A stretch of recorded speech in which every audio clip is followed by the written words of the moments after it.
Pas de paquebot au programme de leur périple, mais plutôt des voiliers et surtout des voitures, camions ou motos. Tout ce qu'on peut arrêter avec un pouce levé. 2 Vendéens sont partis cet après-midi pour un voyage en stop. Un très long voyage, un tour du monde prévu sur 3 ans.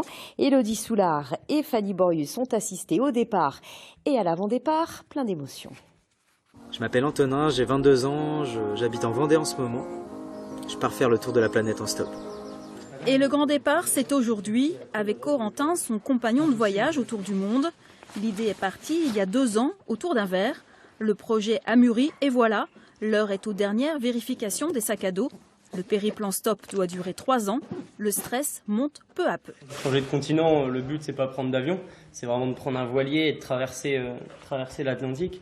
Et on peut mettre beaucoup de temps à trouver un voilier. On va se rendre aux Canaries et arriver là-bas, peut-être qu'on aura beaucoup de chance, en 5 jours on trouvera un voilier, mais peut-être qu'il faudra attendre 1 ou 2 mois avant d'en trouver un. Donc ça fait peur un petit peu. Ce tour du monde, les 2 Vendéens vont le partager avec 5 écoles des Pays de la Loire. 300 enfants vont suivre leurs aventures. Antonin et Corentin sont allés à leur rencontre le mois dernier. On va avoir des échanges visio avec eux, et puis après il y aura tout le côté vidéo en fait qu'on va faire, qu'on va aussi mettre sur YouTube, et qui seront aussi pour les élèves, et les professeurs vont utiliser ces vidéos pour les lier avec leur programme, tout ça, et puis faire un peu avancer le projet, quoi. Du côté des proches, on savoure les derniers instants avec émotion. C'est la maman qui fait que voilà quoi. Je serai très fière de lui quand il sera rentré, que ça fera 3 ans et puis que. Mais pour l'instant, voilà, je suis un peu stressée. Ça va être difficile évidemment, mais en fait c'est un projet qui lui tient tellement à cœur que je peux pas ne pas le soutenir en fait.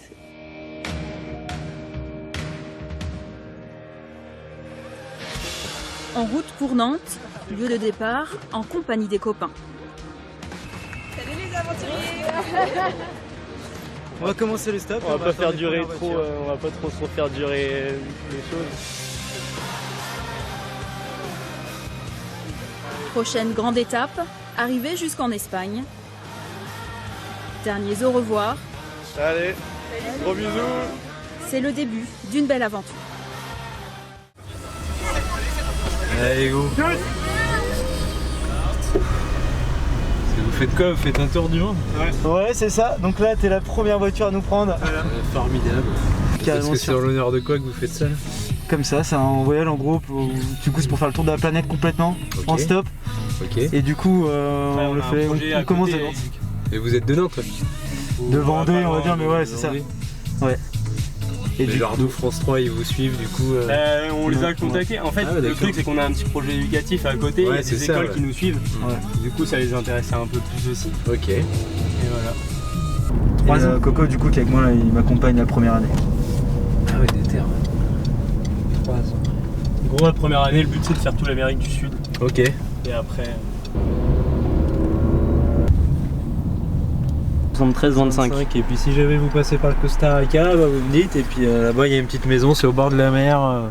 Incroyable. C'est une française qui est là-bas. Bah vas-y, grave chaud. Mais en tout cas mec, merci encore. Bah, de rien, la première voiture. De rien. Tu nous as bien mis en plus. Bah ouais, top. T'as contribué au début de notre. Et bah c'est clair. J'en suis honoré. J'en suis honoré.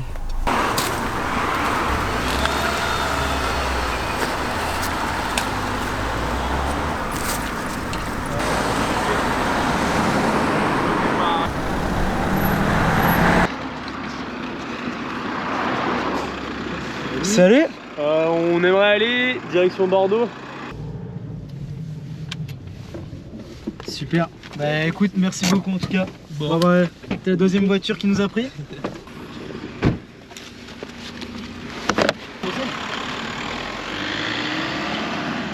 Ouais. Je pensais maintenant on peut faire, on peut même redescendre sur La Roche, faire La Rochelle et après de La Rochelle c'est plus facile de descendre sur Bordeaux. Carrément, moi ça me chauffe. Hein. Bon Coco, ton ressenti? Non, du coup on a déjà pris 2 voitures, hyper facile, première voiture on trouve direct en genre 20 secondes on trouve avec France 3 et ensuite on a enchaîné, on a pris direct une 2e voiture et là du coup on est sur... Et là du coup on vient de trouver une voiture peut-être aussi. Ah, incroyable ce qui se passe aujourd'hui. C'est assez facile finalement. Salut. Du coup, allez-y, dites-moi. On va vers la roche si c'est possible à peu près. Vers la roche, je peux vous avancer un peu. Mais Ouais. de toute façon, je vous emmènerai pas jusqu'à la roche. Non. Bah écoute, vas-y, avec plaisir. Vous avancez un peu. Hop là. On part en tour du monde.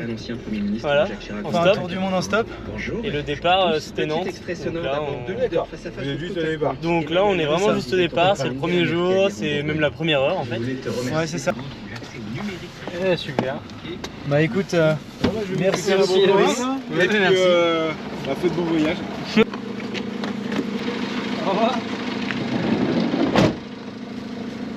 Bon, en fait, c'est un petit peu trop facile quoi. Il n'y a pas vraiment de difficulté. Ok.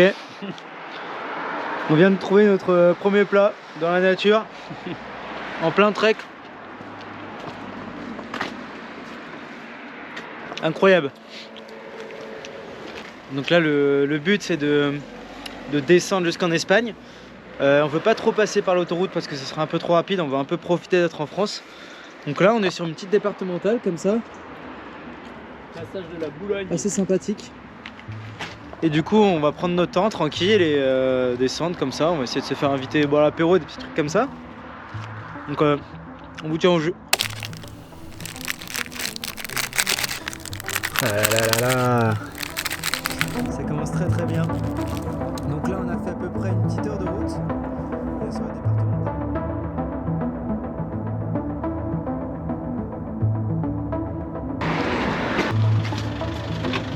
Bonjour. Bonjour. Incroyable ce système. Ça devrait.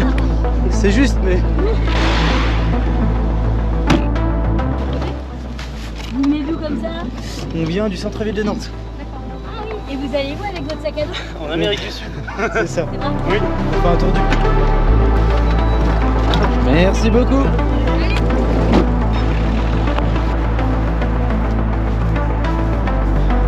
Bon, là du coup on nous a déposé à côté d'un petit rond-point. Là on marche tranquillement jusqu'au péage. On se met à la gare de péage, on va essayer de trouver une voiture dans la direction de Bordeaux, direction La Rochelle, on va voir ce qu'on a. Donc je pense que ce soir, là, pour le premier jour, on va arriver aux alentours de La Rochelle quoi.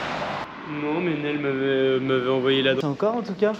Ouais, merci Bon courage à vous. Surtout. Merci beaucoup. Bon, Émilie vient de nous déposer dans Niort. Donc là on est juste à côté de la gare. Et là c'est incroyable. Vas-y Corentin, je te laisse expliquer. Eh ben on va dormir chez les parents de Nel du coup. Vu Donc qu'on a sa copine, Voilà. sa copine pour ceux qui ne connaissent pas. Voilà, on va avoir un petit logement pour ce soir. Donc la première nuit sera plutôt confort, on va dire. Yes, donc là première nuit, donc bon lit, bonne douche chaude, donc incroyable.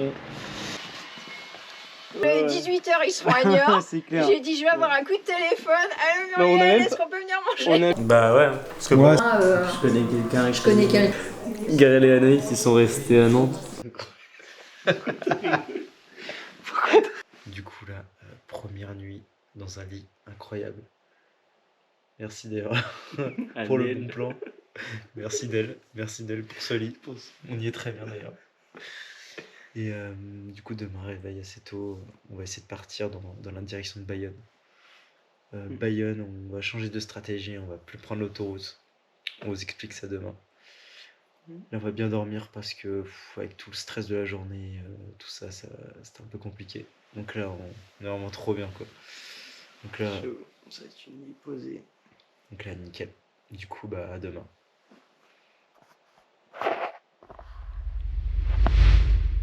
Yes. Là, bah, tu la mélanges avec... Là, du coup, début de journée, il est à peu près 10h, 10h30. On est encore à Niort, donc là, on va essayer de se diriger vers Bordeaux pour commencer, à peu près. Pour aller ensuite vers Biarritz, tout ça. Et je pense que si on arrive là-bas en fin de journée, ce serait cool. Donc là, on est sur juste avant l'autoroute. Ça va plutôt être pas mal, je pense. Et on est très bien placé en vrai. On est plutôt bien passé. Tous les gens qui arrivent là pour aller à Bordeaux, ils vont passer par par ici. Donc là je pense qu'on va pas attendre plus de 5 minutes hein, logiquement. On essaye de se diriger vers Bordeaux.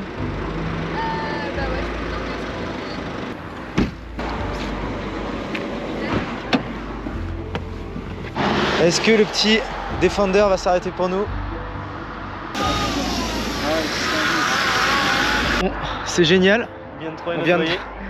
Comme dit Coco, on vient de trouver notre voilier. Donc là, on espère qu'il va nous prendre en stop.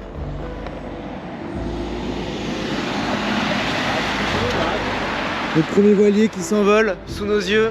Ok, bon, un camion avec marqué Globetrotter dessus. On a toutes nos chances. Ok. On vient de trouver une voiture pour Bordeaux. Bonjour. Ouais.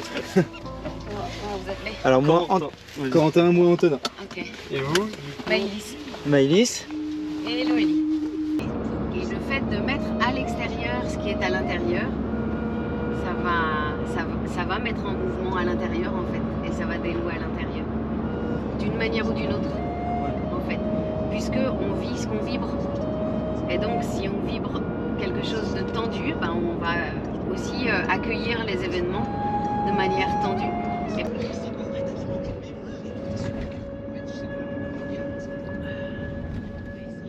Ok, donc là, petite pause le midi. On va manger nos petits sandwichs que la mère de Nel nous a offert. Du coup là, la voiture c'est juste incroyable. On avait notre petite boisson au curcuma et tout, avec des petites flûtes péruviennes, c'était exceptionnel. Elle nous a sorti des trucs d'énergie, de trucs de bien-être avec les flûtes, c'était incroyable. Donc là, on est sur une petite station-service avant Bordeaux. Un petit peu avant, ouais.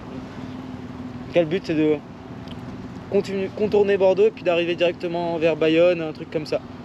Du coup là, on va demander aux gens un petit peu, on va voir comment ça va se passer. Tac. Ça passe.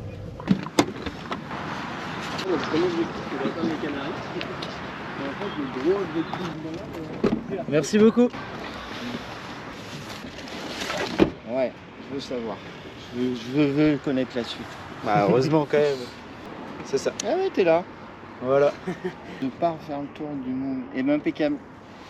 Voilà. Top. Les gars. Bah, merci encore. Bon, Il est à peine 16h. On est quasiment à Pau. Ah ouais, juste avant Pau. Ouais. Donc en vrai on a très bien avancé. Franchement c'est pas mal du tout. Là en plus on est sur une bonne aire. Donc tout se passe de manière très fluide quoi. C'est très très fluide. Est-ce que t'as quelque chose à dire Corentin? Non, t'as tout dit hein. Là, on sait pas si on va réussir à être à Pau pour ce soir ou même ailleurs. Il y a moyen qu'on doive dormir dehors. Vu qu'il pleut un peu, c'est un peu l'enfer de mettre la tente et tout là. Mais bon. Ok, Corentin, ce génie, a trouvé une voiture pour aller directement à Gourette, la Reims, je sais pas trop quoi. En plein dans les montagnes, donc ça veut dire que ce soir on va dans les montagnes. Donc là on est sous la pluie mais avec le sourire. Un petit peu le pas quoi. Ouais, c'était quand même pas facile pour nous. Après, quelqu'un aussi avec qui Ah oui, quand même. Je crois que c'est Papy Jean qui fait ça gaver.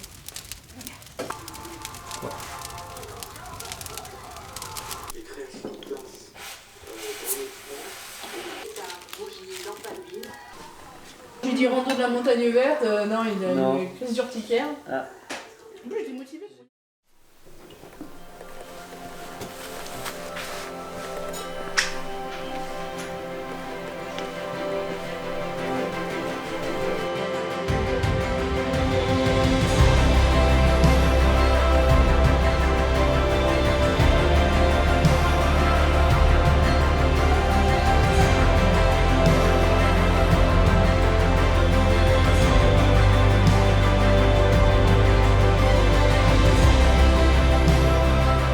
Tu peux me dire ce qu'on va faire là après?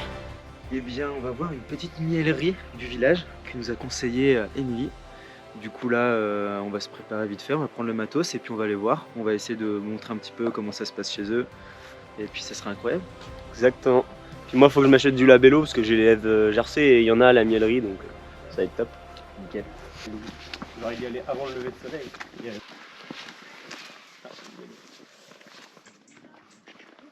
Je vous montre à côté? Ouais, bah avec plaisir.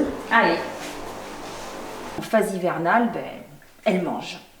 Elles consomment ce qu'elles ont stocké en fait. Ok. Et là, on voit comment un peu ce qu'elles ont stocké, c'est toutes les petites alvéoles. Toutes les petites alvéoles blancs. ici, là. Ok. Ouais. Donc on dit qu'elles sont operculées, elles sont fermées. Ok. Elles l'ont déshumidifié et quand c'est un bon taux d'humidité, elles referment. C'est comme un petit couvercle, hein, tout simplement. Et nous, dans le champ, une ruche, dans le champ, c'est ça. Une ruche, c'est ça. Et nous, dans le champ en plein été, on a la ruche, la partie jaune. Et nous, ce qu'on récupère, c'est la partie marron, la hausse à miel. On récupère jamais le miel, en fait, qui est en bas. La colonie se développe, voilà, c'est la maison de la colonie. Et nous, comme on dit, voilà, on récupère le grenier, en fait, le surplus de miel. Elles vont le stocker en hauteur et c'est avec ça, donc c'est nous, c'est ce qu'on récupère. Ah, j'ai toujours pensé, moi, du coup, que Non. c'était tout qui était. Ouais, moi aussi, je pensais que ça Voilà. grattait, En fait, c'est que ce que vous avez vu, la reine pond des œufs, ça se développe. La reine, elle pond 2000 œufs par jour en moyenne, en phase estivale surtout. Donc la population, ça se développe. Dans une ruche, en plein été, il y a 60 000, 80 000 abeilles. C'est pas, voilà, ça grouille. Hein. Une reine, ça vit quelques années, 3 à 5 ans. Par contre, les abeilles, c'est en nombre de jours, ça vit 30 à 40 jours. Donc c'est vrai que la reine, elle pond beaucoup d'œufs parce qu'en fait, il y a un renouvellement de population en continu. Au début de leur vie, les abeilles, quand elles sont jeunes, donc 30 à 40 jours de vie, au début, elles restent dans la ruche, elles s'occupent de la reine, elles sont nourricières, elles s'occupent des fameux bébés, donc du couvain, des futures naissances. Elles s'occupent du miel. Le dernier métier d'une abeille, la fin de vie d'une abeille, c'est la butineuse. Toutes les abeilles que vous voyez dans le jardin, en fait, ce sont toujours les vieilles abeilles, en fait. Ah oui, d'accord. Voilà, les abeilles de fin de vie. Pareil, avant, en fait, on élevait les abeilles, on faisait de la production de miel, mais ce qui se passait il y a longtemps, on souffrait en fait la colonie et on tuait les abeilles pour aller récupérer le miel qui était à l'intérieur. Voilà, ça c'était avant. Hein. Aujourd'hui, on bichonne les abeilles, on les maintient pendant la phase hivernale. Allez, je vous fais goûter les miels. Vous allez pouvoir vous démasquer pour la dégustation. Okay. Du plus doux au plus fort. On va commencer par le miel de rhododendron et on va terminer par le miel de la bruyère. Ah, Carrère Régis. Lui, il est berger à la Reims. Donc, bon courage avec Régis cet après-midi. Et après, vous filez sur... après, on descend en Espagne. Alors, faites gaffe parce que c'est très... Là, c'est dans la neige. Allez, c'est une très bonne journée. merci, Au revoir. à la prochaine. Au revoir. Bon, Corentin, explique-nous un petit peu cette visite. Déjà, visite assez incroyable. On a appris plein de petits trucs. Vas-y, montre-nous un petit peu les miels. Et on a eu quelques petits cadeaux. Donc, merci énormément, Sylvia. On a eu 3 petits miels, donc châtaignier, un petit miel de bruyère, le tarti cacahuète. 70% miel, putain. 30% cacahuète. Incroyable. Mais ce qui est le plus fou dans tout ça, c'est que du coup, Sylvia nous a donné le contact pour une petite bergerie qui est à la Reims, donc juste à côté d'ici. Exactement. Et du coup, on devrait se diriger vers 14h normalement, donc là on va aller manger tranquillement, je pense. Voilà. Et puis on ira cet après-midi à cette bergerie. Donc on vous expliquera tout après. Ça va voir au soleil. Non mais là ça va faire du bien. Je vais m'en faire comme ça. Oui. Exactement.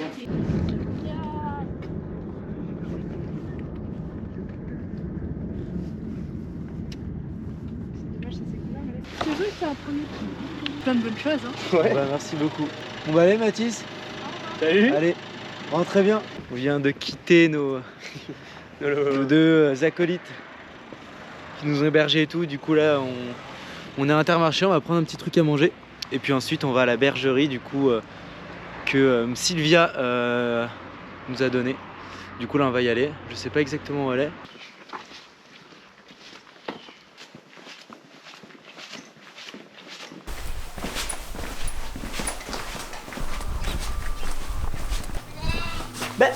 Ah. Il est où lui? On a entendu un bai. Incroyable. Ah bah là. Incroyable.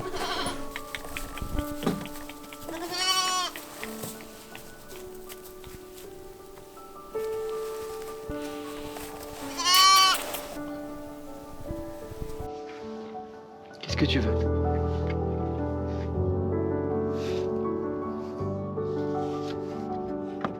Allez le clown. que bon, berger, mais aussi un peu de tourisme. Voilà, on a des gîtes, accueil à la ferme, des visites, vente de fromage, tout en vente directe. Ouais, donc ça prend du temps quoi. Ouais, effectivement. Mais c'est pas un 35 heures semaine quoi. Je suis pas sûr. Bah oui, ça m'étonne pas, c'est sûr. Ouais.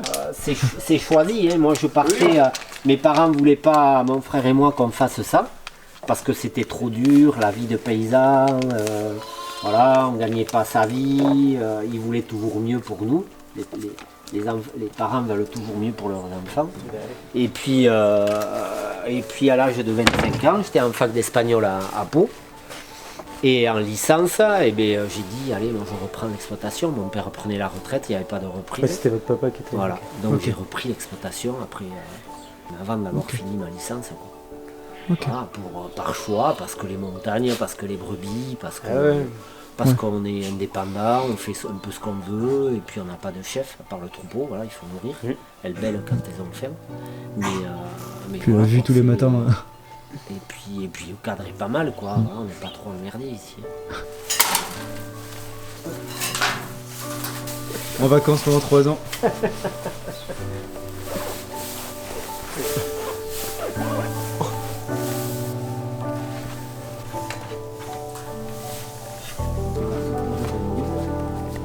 Donc ici c'est une petite exploitation de montagne en vallée d'Ossau dans les Pyrénées et basée en fait sur la transhumance. Donc c'est-à-dire que ici on arrive à peu près dans la bergerie au mois d'octobre, début octobre, vers le 10 octobre, matin et soir, on va récolter le lait. Alors la particularité c'est que moi je fais ça à la main. Tous les matins je fabrique le fromage, voilà, au chaudron de cuivre. Méthode ancestrale, voilà, traditionnelle. Fromage au lait cru, tome des Pyrénées, de brebis. Donc ça va durer à peu près jusqu'au 31 mai. 31 mai, la période où on est dans la vallée, dans la bergerie. Les brebis sont dedans. Elles sortent pâturer autour de la bergerie. Et après, à partir de début juin, on gagne les estives. Voilà, les Alpes, on appelle ça les alpages. Ici, c'est les estives. Donc on prépare le troupeau à monter là-haut, on amène nos parcs, nos matériaux pour la traite, tout ce qu'il faut en fait pour passer 2 mois à traire là-haut encore, juin jusqu'à fin juillet, début août. Mais les brebis sont nourries essentiellement avec l'herbe qu'il y a autour des cabanes, sur les parcours, que de l'herbe verte, enrichie, très riche en azote, en protéines, des herbes qu'on trouve en montagne, style réglisse et autres. Donc ça va faire un fromage plus fruité, plus crémeux, et qui a vraiment un autre goût que celui que l'on fait l'hiver. Donc il y a les deux productions, fromage d'hiver et fromage d'été. Et après, les premières neiges, fin septembre, début octobre, on re-rentre dans la bergerie.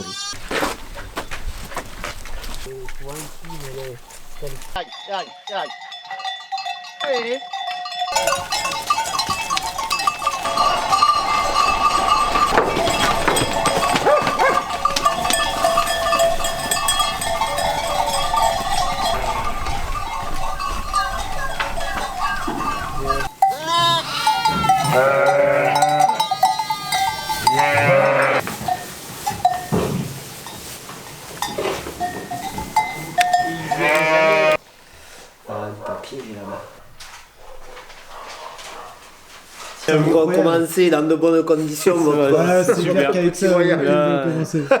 Merci encore en tout cas. Merci à vous pour cette visite incroyable. Merci à Vraiment on devait avancer, au final on est resté une journée entière ici et c'est top, vraiment c'est incroyable. Incroyable le Régis qui nous a fait visiter toute sa ferme où c'était du coup des méthodes hyper artisanales, pas du tout mécanisées. C'était assez incroyable, il nous a donné un gros bout de fromage à la fin. Du coup ce soir on a le miel que nous a offert Sylvia. On a le gros bout de fromage, on s'est acheté du pain. On s'est pris 2 petites bières dans une petite épicerie. Là on va faire un petit peu de stop ici pour essayer de se mettre dans un petit coin naturel. On va planter la tente, on va se mettre tranquille, on va boire nos petites bières, c'est très bien. Ok, donc là on s'est trouvé un petit spot. Finalement on n'a pas réussi à partir de la Reims, donc on pose notre petite tente tranquillement. On va faire notre petit repas, puis voilà.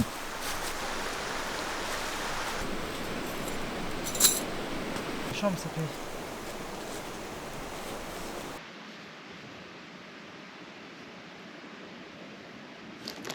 Putain, il y a les gaufres qui sont foutues dans mon duvet là.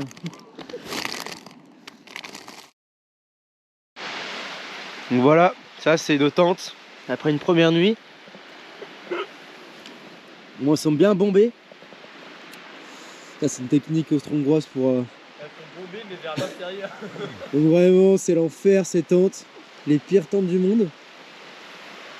Très peu de place. Nos pieds touchent à la fois là et nos têtes touchent ici. Ce qui fait que c'est assez complexe.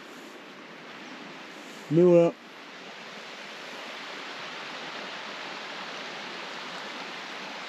Il est on va se diriger. Non, il est 11h, on a un peu abusé, mais bref. Non, mais on s'est couché tard aussi hier. Faut le souligner. Donc là, on va bouger vers où, l'Espagne hein. Ouais. On va bouger vers l'Espagne, tout ça, puis on va se diriger tranquillement aux îles Canaries. Je pense qu'on va y être ce soir. Avec un peu de chance. Bon, premier moment de stop de la journée. Donc là, on espère arriver par cette petite route directement à la frontière espagnole. Exactement, au col de Portales, ce qui sera la première étape, le premier pays de notre périple. Enfin, le deuxième, du coup, plus précisément. Je suis ému. Ah. Bon, heureusement, c'est assez passager, donc il y a pas mal de voitures, ce qui nous permettra d'aller assez rapidement, finalement, à la frontière. Voilà.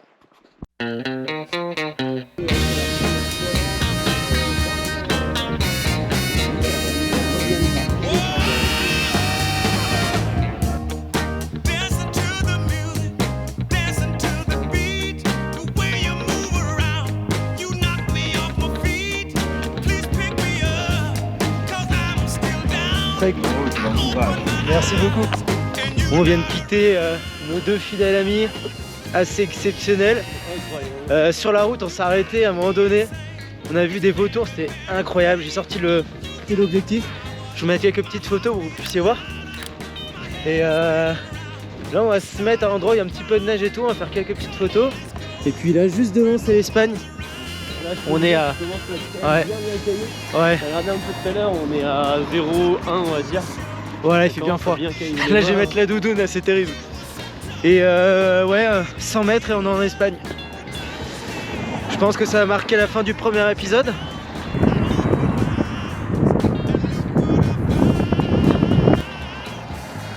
On arrive à la frontière espagnole. On y arrivera à pied finalement. Comunidad de Aragón. Si, si.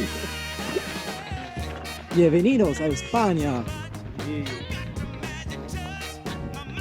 Bon, je pense qu'on va vous laisser là, à la frontière espagnole. Ça va marquer la fin de ce premier épisode. On espère qu'il vous a vraiment plu en tout cas. La première petite partie là, dans la partie française, c'était vraiment cool. On a découvert plein de petits trucs. Un petit clin d'œil quand même à Sylvia et Régis, parce que c'était quand même le petit fait marquant de ces 3-4 premiers jours. Et, voilà. Et puis voilà, on va se retrouver pour un prochain épisode en Espagne. Vamos!